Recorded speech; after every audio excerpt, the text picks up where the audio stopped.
Hello guys, this is Chris Chilcott at Harper Harrison, and today I am joined by Paul Layne. He is the former CEO of the Howard Hughes Corporation, a $4 billion publicly traded company based in Texas. During his 9 years with the business, Paul oversaw one of the most diversified and strongest real estate platforms in the country, including their preeminent portfolio of master plan communities. He's responsible for strategically positioning the company's acclaimed commercial, residential, and mixed-use assets to drive both sustainable and long-term growth and value for the company's shareholders. Hi, Paul. How are you today? Great. Thank you. Pleased to be with you. No worries. It's my absolute honor to have you on today. To dive straight on in without any further ado, could you tell us a bit about how you got into the real estate sector to start with, Paul? Yes. Thank you. It's really kind of an interesting story because when I grew up, I always thought I wanted to be a lawyer. And I would tease my mother that she would come into my brother and I's room, that we shared a small room growing up, and that she would whisper in our ear when we were asleep, you're going to be an attorney. And she'd go over to my brother and say, you're going to be an engineer. And both of us got into our advanced degrees, and neither of us finished. I never finished my last semester of law school because I was convinced that commercial real estate was so much more interesting. And the law firm I was working at had lots of young attorneys who were working to make partner, working 100-hour weeks and getting divorced. And I was a newlywed thinking, okay, this is crazy. So I jumped in the commercial real estate business, and that was 40 years ago, and have never really looked back. So it's been a delightful career. Loved it. There's certainly challenges, but I started absolutely from the bottom and have worked my way up. And it's the career of a opportunity to juggle a lot of balls at once. And I also realized I didn't want to be paid theoretically by the hour or billable hours. I wanted a more transaction-oriented approach, and that's worked out, well for me in my career. No, absolutely. There's certainly two slightly different career pathways to have in front of you, kind of walking out of school without a shadow of a doubt. Out of curiosity, what was your first job within the sector? So my first job was at a brokerage firm called the Horn Company, which at the time, this was 1980, it was the preeminent independent brokerage firm competing with what is now CBRE, Cushman & Wakefield, JLL. And I started in the research department, just to get my foot in the door, and then moved into tenant representation. So representing corporations to help them find and negotiate office space, and which is a great job. It can be extremely profitable. And I was in that sector for probably about 6 years. And I realized that the money was always great, but I really, in that job, you're selling yourself instead of, and I realized for me personally,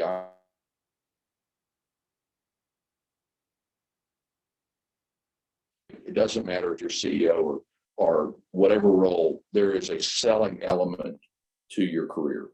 And so I shifted into, in our industry, what's called landlord representation. So leasing office buildings was what I was doing. And I quickly became in a position to be able to lead a team of about 8 leasing agents, leasing a lot of buildings around Texas and a few other states. And it was really fun. I realized that I really liked leading a team and being engaged with a team and working for a common goal. And it fit well with all the sports that I played in my early life, and being a team player. So and we were very successful. And then there was and then one day I got a call from a headhunter, aka a professional recruiter, and it was the right thing at the right time for me, because I knew that I wanted to grow in my career and not just be a leasing professional forever. I wanted to learn the asset management business. I knew I needed to learn the property management business and the full spectrum of commercial real estate. So I jumped and I interviewed for it, got the job working for the owner of the largest 75-story office tower in Houston, Texas, and the biggest building, and became asset manager, and still did the leasing. And I was there 5 years, and it was really like I had gone back to school. And the Gerald Hines Company was managing it for us. They did a great job. They allowed me to learn the business through them. I learned the asset management side. And then I got another call from a counselor of real estate, an old friend, a very distinguished gentleman. And it was one of these phone calls that you never forget in your life, because I answered the phone, and he said, "Paul, I've got your next job for you. You're going to be president of Cullen Center. Call this gentleman and he'll tell you how to do it." And he hung up. So of course I called my wife and said, "Okay, I don't know what's going on, but this is completely crazy, but I'm really excited." And I went on to become president of Cullen Center, which was a Houston-based major downtown property owner who had a financial relationship with a group called Trizec Properties out of Canada. And within 6 months, Trizec bought the Cullen family out. We took Trizec public on the New York Exchange. It had already been public on the Toronto Exchange. And we grew the business over 12 years and ended up selling it to Brookfield and Blackstone for about $9 billion. And it was a really fun, exciting thing.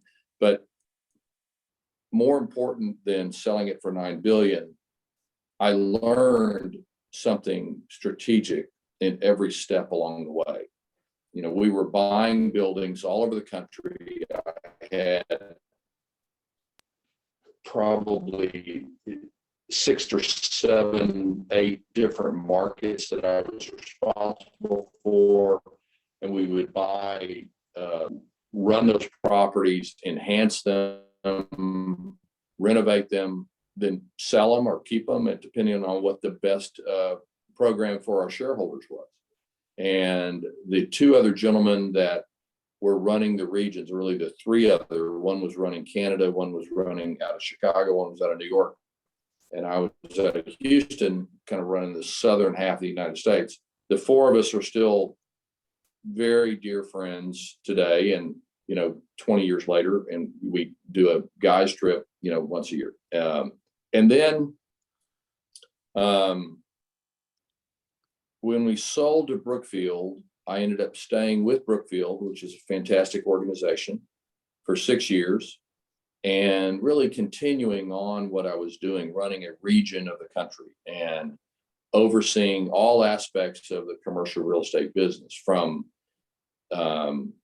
leasing, operations, property management, accounting, security.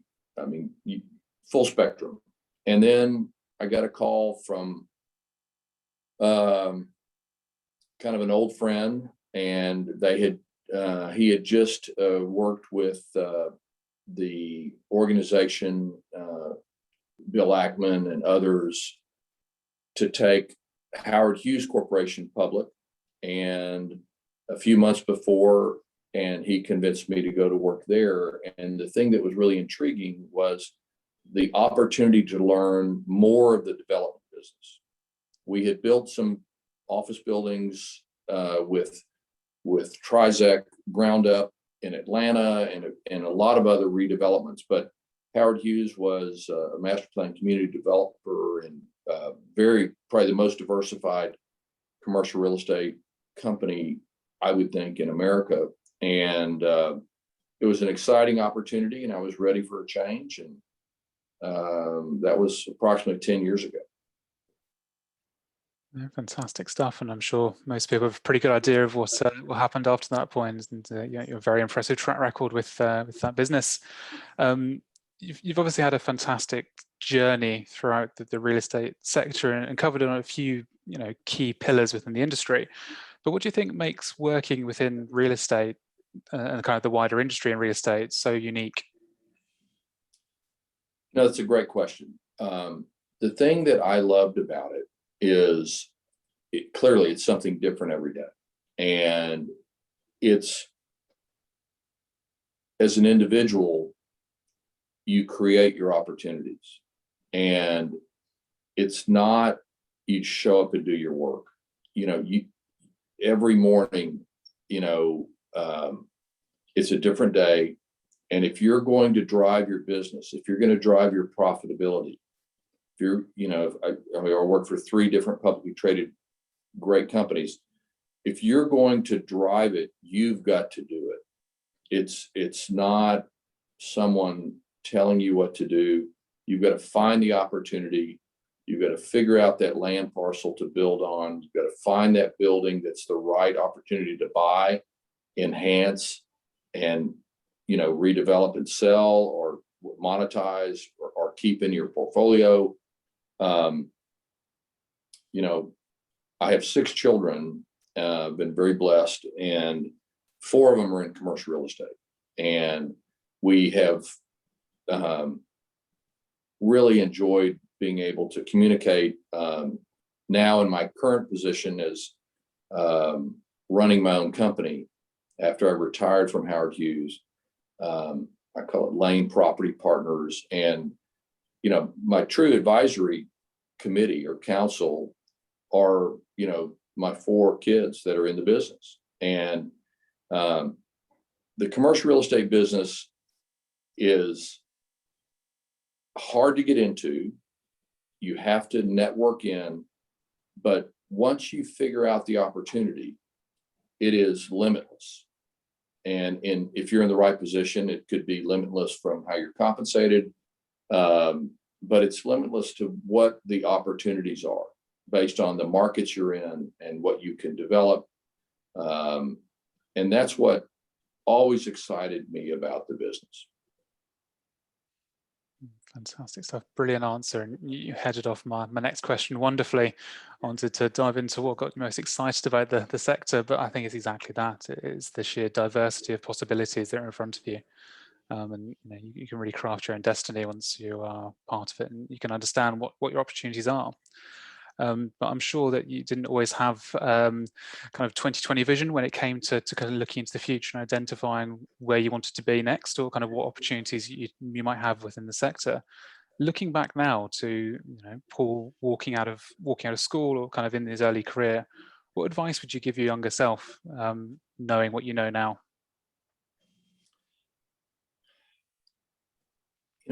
Perseverance and the idea of never giving up. If you believe in what you want to do, just grab it and go. And keep your core elements intact. Core elements being that, your word is your bond. And, relationships in commercial real estate, like really any industry, are key. Building trust. I think if I could say anything about my career is the ability to build great relationships, great friendships in the industry, and build a trust with your customers. Your customers are pretty much everyone, really, if you think about it. Building trust with, for me, it was building trust with my tenants that paid our company rent. It was with our vendors who did work on our buildings. It was our, development partners that built our buildings for us. if they trusted you, and then everything gets out of the way and you can get things done. I had the biggest property I ever developed was in Chicago, 110 North Wacker. And, one of the many great things about the Howard Hughes Corporation was they allowed me to just, you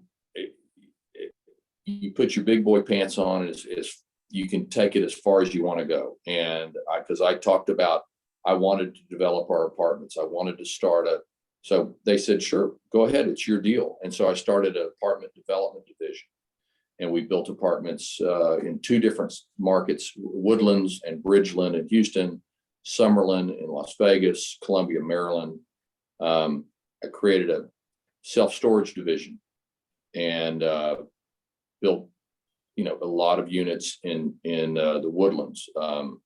We built hotels. We built lots of office buildings, and you had to be careful because we always wanted to take care of our balance sheet and take care of our investors, our shareholders. But it was a great runway to be able to build so many things. I've always loved urban markets, even urban suburban and walkable communities. They accused me of whenever we would go on vacation, every city we would go in, I wanted to understand the architecture. I don't understand how people get from the train station to the buildings, how it all connected, how it all worked, where they went to lunch, why the architecture of the buildings fit with the other architecture, and what the demand generators were to create success for the developers in whatever market I was in around the world. And it's really true. And so when I knew Chicago, when I was at Trizac, I worked on the acquisition of the Sears Tower, now Willis Tower. And Howard Hughes had a fantastic site downtown that was the GGP headquarters. And with the president at the time, Grant Hurlitz, who was able to negotiate getting GGP to relocate, I was able to find Bank of America for 500,000 feet. Then I brought in a brokerage firm that did a fantastic job. I was able to find Riverside, John O'Donnell's firm, to be our development partner, put the team together that was truly an all-star team. And we built a 1.5 million square feet foot building, 56 stories, and it opened a few months ago, roughly about 80% leased, a huge success in a challenging market. But my point is not so much bragging about that wonderful development. My point is really that all the elements in my career, from my early leasing days to forcing myself to learn property management and asset management and the financial analysis of transactions, which is probably the most important thing a young person should learn. All of those things culminated in being able to put together $1 billion development and helping make it a success, and knowing how to evaluate and bring in the best partners for that type of development. Brilliant stuff. Great answer. Thanks very much. And following on a similar vein, if someone is kind of sat reading this interview, listening to this interview, and considering a career in real estate, what would your advice be to them?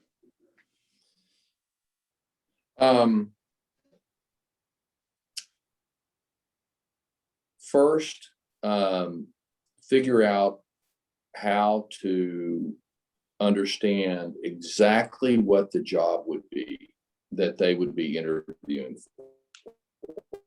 So, and what that daily work would be like. And if that fits with their personality type, if that fits with if they're ADHD, it probably helps in many of the sectors. I'm not saying that lightly. I've never been diagnosed, but certainly I think my children would certainly believe that, and most of my coworkers over the years would think I was. But the ability to juggle 6 balls at once, and every night before you go to bed, have that list of what your next thing to push a deal along to create success. You have to be relentless. And a lot of the commercial real estate companies, you have to be relentless to actually get the job, because that's one of the tests. They want to make sure that if you want it bad enough, you will be creative enough to figure out how to network in and get to know the people that can call them and work it. If you think about commercial real estate, there aren't that many wallflowers that are in the business, that are at least driving the business. And then the other thing is, once you get there, and something that I've tried to do in my entire career is give back to not just the people that helped you get there, but to everyone. And there's a gentleman who's been now friends for 40 years who I interviewed with, who gave me great advice. And, I was just a kid in law school, and, he didn't give me a job, but I realized if he was going to be that thoughtful, whenever I make it, anytime somebody calls me that can network in properly, I'm going to talk to them. I'm going to help them and do what I can. So,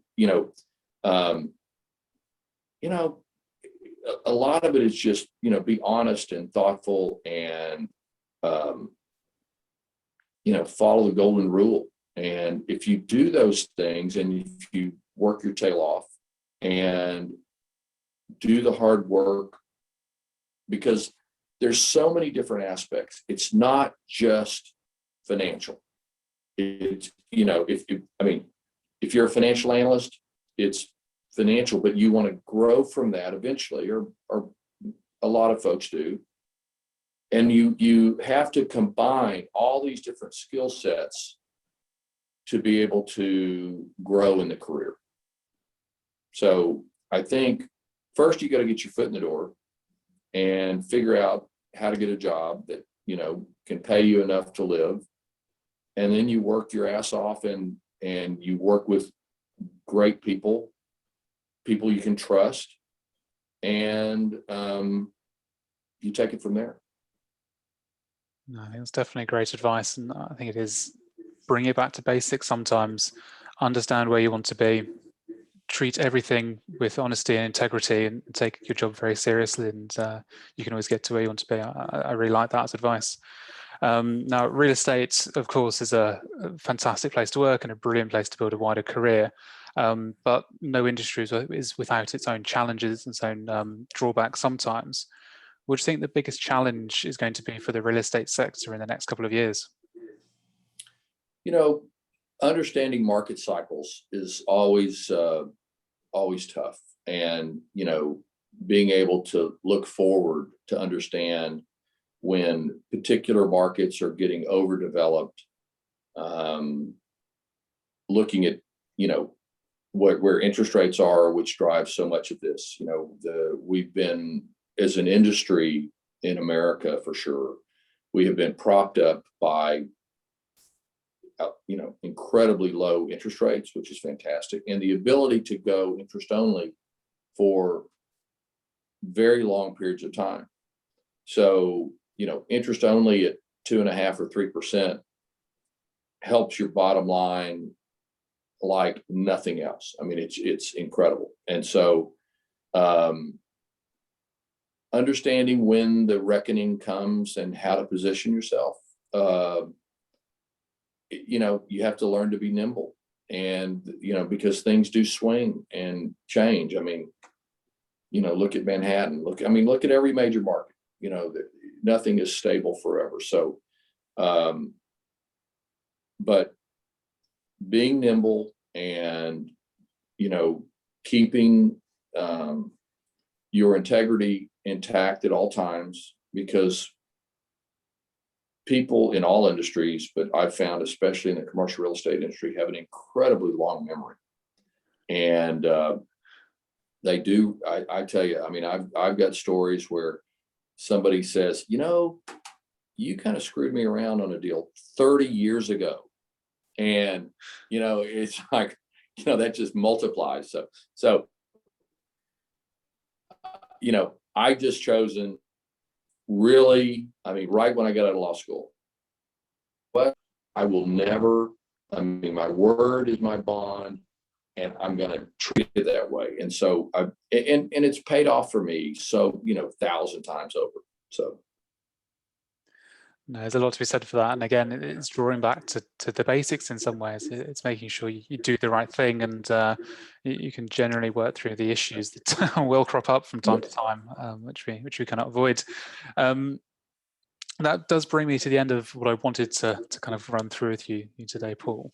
A couple of very quick fire questions to end on, if that's all right with yourself. I'm looking for what's your favorite kind of first thing that pops into your mind when I ask you these questions? And just 5 to 3. Kick things off.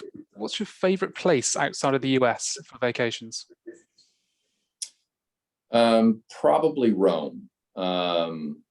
We've loved, there's a number of places in Italy that we've gone as a family. Mexico is always wonderful as well. And with 6 children, it's, big family. It's always fun and exciting and kind of a zoo to travel. But, there's so many places, and COVID really, obviously shut everything down. I love London. It's a beautiful city.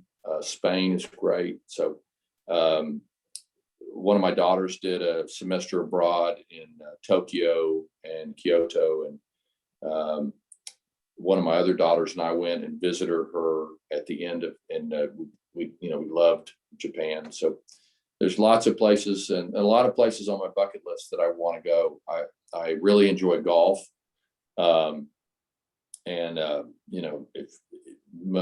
If anyone's a golfer, it's a journey, right? It's a love-hate relationship depending on how you play it. But there's a lot of courses around the world that, I'd love to play.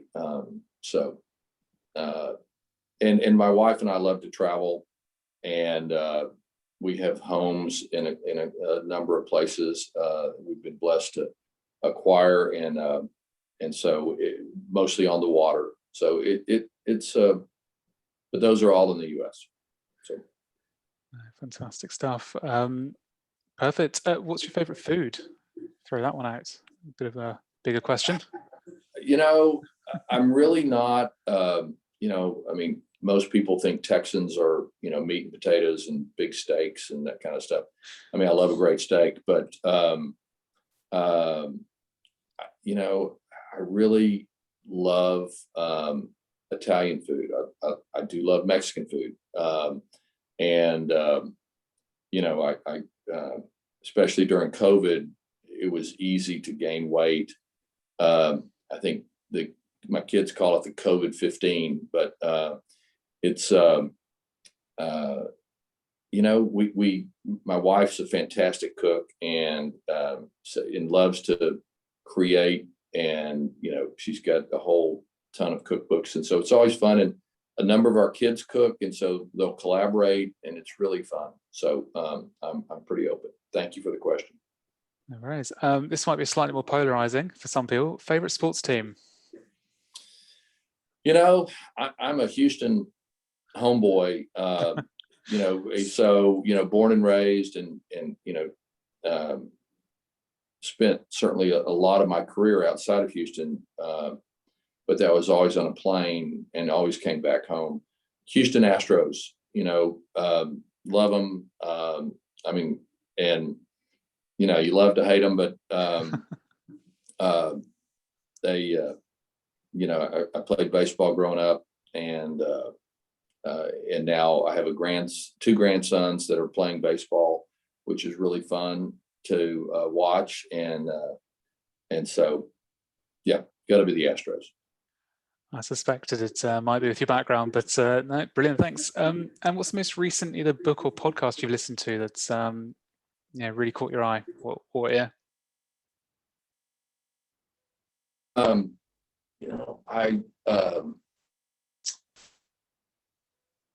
Book-wise, I recently read, I think it was called The Devil in the White City, about Chicago and the Chicago Fair, and the author was fantastic. And he also wrote a book about Winston Churchill, which was really interesting. Podcast-wise, it wasn't really a podcast, but to go on, I listened to Archbishop Jose Gomez, who's basically head of the Catholic Church in Los Angeles, and he's an old friend. And he recently did basically a podcast on the situation in America with the coming out of COVID, and it's not just a rebirth of the economy, but it's also a rebirth of so many other positive things. It's, people going back to their synagogues or churches or wherever their place of worship is, and a focus on what really is important to families and individuals. And so it was really pretty impactful to me. So that sounds brilliant. I'll have to check that out, I think. And final one, what's your favorite building, to bring it back to real estate, and why? My favorite building, gosh, well, I mean, I'd have to say probably 110 North Wacker in Chicago. Google it, look at it. I mean, you're going to love it. It's killer, 56 floors, and just a gorgeous building. It's on the river, so the views are incredible, but that's pretty self-serving. We did a development in the Woodlands called Hughes Landing that was a mix of 5 office buildings, retail, a restaurant row along the lake, 2 major apartment developments, mid-rise, probably about 600 or 700 units of apartments, and Whole Foods. And it was a really nice combination. It turned out really well. And that was pretty cool. And then, but there are some incredible office buildings, of course, Manhattan, San Francisco, most of them made financial sense, not all of them, but some of them are. I mean, I'm a Philip Johnson fan architecturally, and so I don't think he could go wrong with that. So fantastic stuff. Well, that is all from myself today, Paul. Thank you very much for joining me. I've really appreciated you coming on, and loved learning a little bit more about yourself. Well, it was absolutely my pleasure, and thank you for inviting me. All right, take care. Thank you. You too. Bye now.